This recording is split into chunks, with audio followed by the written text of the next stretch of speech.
Bom dia, meus irmãos. Graça e paz da parte de Deus e do nosso Senhor e Salvador Jesus Cristo seja com todos. Sou o professor Rodolfo e hoje nós estamos diante dos capítulos 21 a 24. É o nosso penúltimo dia de exposição no livro de Atos dos Apóstolos. Te convido a orar comigo antes de ouvirmos a palavra de Deus. Senhor nosso Deus e Pai, somos gratos a Ti por termos chegado até aqui na leitura da Tua palavra. Estamos finalizando o livro de Atos dos Apóstolos e iremos iniciar as cartas com as doutrinas e tudo aquilo que importa a respeito da fé em Cristo Jesus, que nos faz crescer na graça e no conhecimento do Senhor nosso Deus. E nós te pedimos isso, Senhor, que nos permitas te conhecer melhor, que nos permitas, através da tua própria palavra, a qual o Senhor resolveu se revelar aos homens, dando-nos assim, Senhor, entendimento a respeito da tua pessoa, abrindo, Senhor, os nossos corações para crer mais firmemente nas coisas concernentes ao teu reino e a respeito de Cristo Jesus, o nosso Senhor.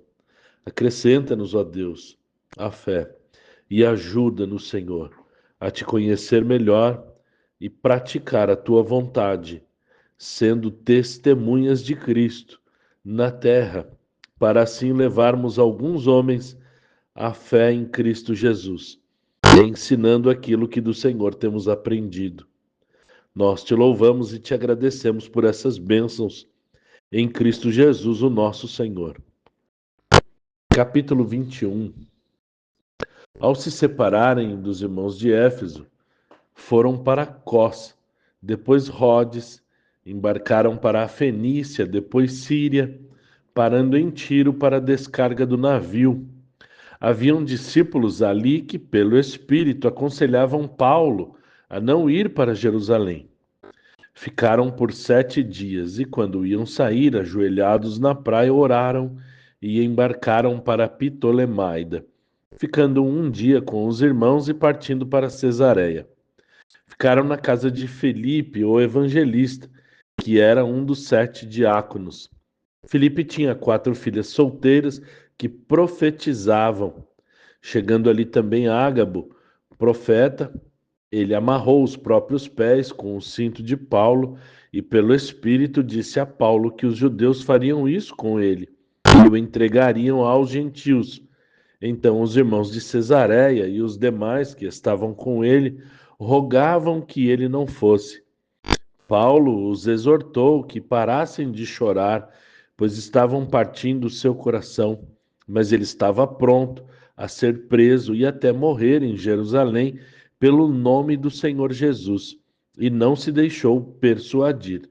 Então disseram todos: seja feita a vontade de Deus. Assim partiram, indo alguns de Cesareia com eles, também Mnason, e chegando, foram recebidos com alegria em Jerusalém pelos irmãos, e depois se reuniu com Tiago e os presbíteros, contando em detalhes o que Deus havia feito entre os gentios através de seu ministério. E eles glorificavam a Deus. Então comunicaram a Paulo que milhares de judeus haviam crido e eram informados que Paulo ensinava os gentios a se apostatarem de Moisés, não se circuncidando e nem andando nos costumes da lei. Eles certamente sabiam que Paulo havia chegado e se reuniriam para ouvi-lo. E persuadiram Paulo a participar da purificação com 4 irmãos que fizeram voto de Nazireu, dizendo a ele para pagar pela raspagem de suas cabeças e ofertas necessárias. Assim todos veriam que ele guardava a lei e o que se falava a respeito dele não era verdade. Quanto aos gentios, estavam livres dos ritos da lei, conforme eles já tinham escrito, contanto que se mantivessem longe da idolatria, do sangue e da fornicação. E Paulo entrou com eles no templo no dia seguinte, anunciando o cumprimento dos dias, até oferecerem as ofertas por eles. Esse episódio mostra mais uma vez a dificuldade dos convertidos judeus em abandonar os costumes da lei, abolidos na cruz, principalmente os convertidos de Jerusalém. Paulo estava com certeza contrariado, mas o amor dele pelas almas, pelos convertidos e pelos seus compatriotas o fazia suportar tais coisas para encaminhá-los a Cristo. Como já comentamos anteriormente, Paulo se fazia de judeu para ganhar os judeus, como se ele próprio estivesse debaixo da lei, já estando livre da própria lei. Já ao fim dos 7 dias do voto, alguns judeus da Ásia, vendo Paulo no templo, prenderam-no, clamando que ele ensinava contra a lei e havia introduzido gregos no templo, profanando a lei. Eles tinham visto Trófimo junto com Paulo e achavam que ele tinha levado Trófimo ao templo. Houve grande alvoroço na cidade e o arrastaram para fora do templo, querendo matá-lo. Mas chegando em Jerusalém, um comandante romano cessaram de espancá-lo e o prendeu, querendo saber o que tinha feito. Na multidão, cada um falava uma coisa. Sem entender direito o que tinha acontecido, o comandante mandou levá-lo à fortaleza e foi preciso soldados pegá-los pela violência da multidão que clamava: "Mata-o!" Mas Paulo pediu a palavra e foi-lhe concedido, pondo-se em pé nas escadas. Capítulo 22. Fez-se silêncio e Paulo começou a falar em hebraico, aumentando ainda mais o silêncio. Explicou sobre o seu nascimento e a sua instrução pelo respeitado Gamaliel, como tinha sido instruído acerca da lei e zeloso para com Deus, tendo perseguido a igreja, coisa que até o sumo sacerdote era testemunha, pois tinha dado a ele cartas para ir a Damasco, onde foi rodeado por uma grande luz, caindo cego por terra. E a voz de Jesus lhe falou e ordenou para ir a Damasco, conduzido pela mão. Paulo contou sobre o encontro com Ananias, que lhe falou pelo Espírito sobre testemunhar a respeito de Cristo, e ali o batizou, indo a Jerusalém. Jesus falou com ele para ir embora, pois não receberiam seu testemunho a respeito de Cristo. Também conta que estava presente na morte de Estevão, e esse mesmo Jesus enviou Paulo aos gentios de longe. Quando a multidão ouviu isso, pediu novamente que fosse morto. Tiraram as suas capas e, jogando poeira para o ar, o comandante ordenou que o levassem e o açoitassem para interrogá-lo. Mas quando estavam prendendo-o com as cintas, ele pergunta se era legal, se era lícito um cidadão romano ser açoitado sem ser condenado. Os soldados contaram isso ao comandante, que o interrogou se ele realmente era romano. Paulo disse que sim. O comandante comentou que havia pago caro pela cidadania romana, mas Paulo replicou que era romano de nascimento, e o comandante temeu porque o tinha amarrado, e no outro dia mandou chamar os principais sacerdotes e todo o sinédrio. Capítulo 23. Paulo se dirige ao conselho dizendo que andava diante de Deus com boa consciência, mas o sumo sacerdote mandou que o ferissem na boca. Mas Paulo replicou que o próprio Deus iria ferir o sumo sacerdote, chamando-o de parede branqueada.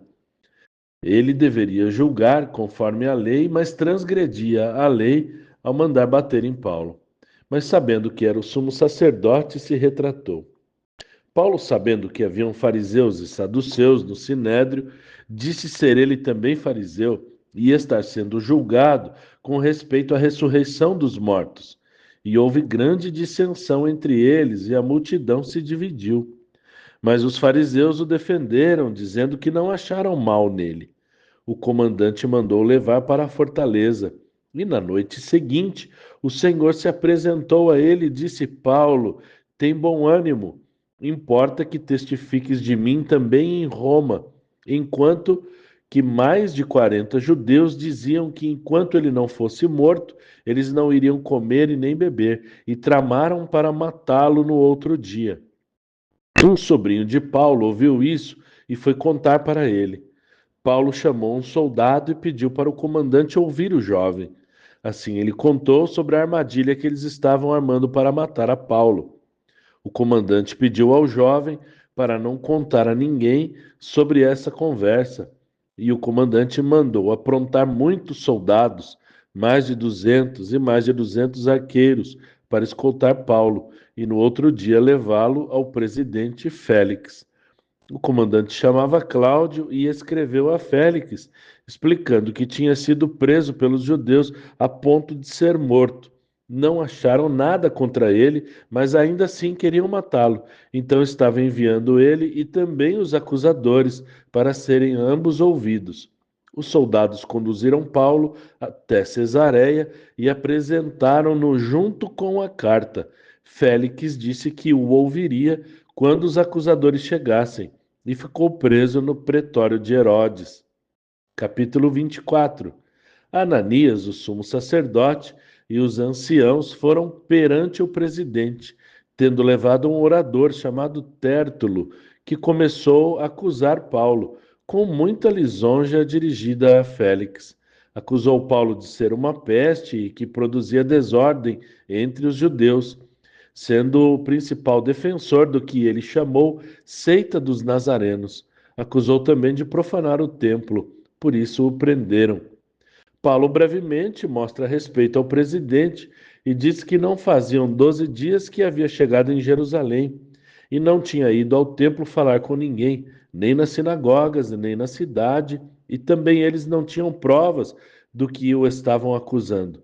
Mas confessou que, conforme o caminho que chamam seita, através desse caminho ele servia a Deus, crendo que esse caminho está de acordo com a lei e os profetas, esperando a ressurreição dos mortos, usando sempre de boa consciência. Explica que esteve no templo para ajudar no ritual, trazendo ofertas e caridade. E uns judeus da Ásia o queriam prender, sem ele estar fazendo nada de errado. Então Félix quis ouvir o comandante. Paulo seguiu preso. Depois disso, alguns dias, Félix e sua mulher, que era judia, chamava-se Drusila, e Paulo começou a falar de Jesus para eles. Mas quando tocou no assunto de domínio próprio e juízo vindouro, Félix teve medo e mandou ele parar. Mas esperava que Paulo lhe desse dinheiro. E passados 2 anos, ele manteve Paulo preso para receber apoio dos judeus. Deus continue abençoando sua vida, sua família, sua casa, sua igreja, seu ministério. Um forte abraço e até amanhã, se o Senhor assim nos permitir.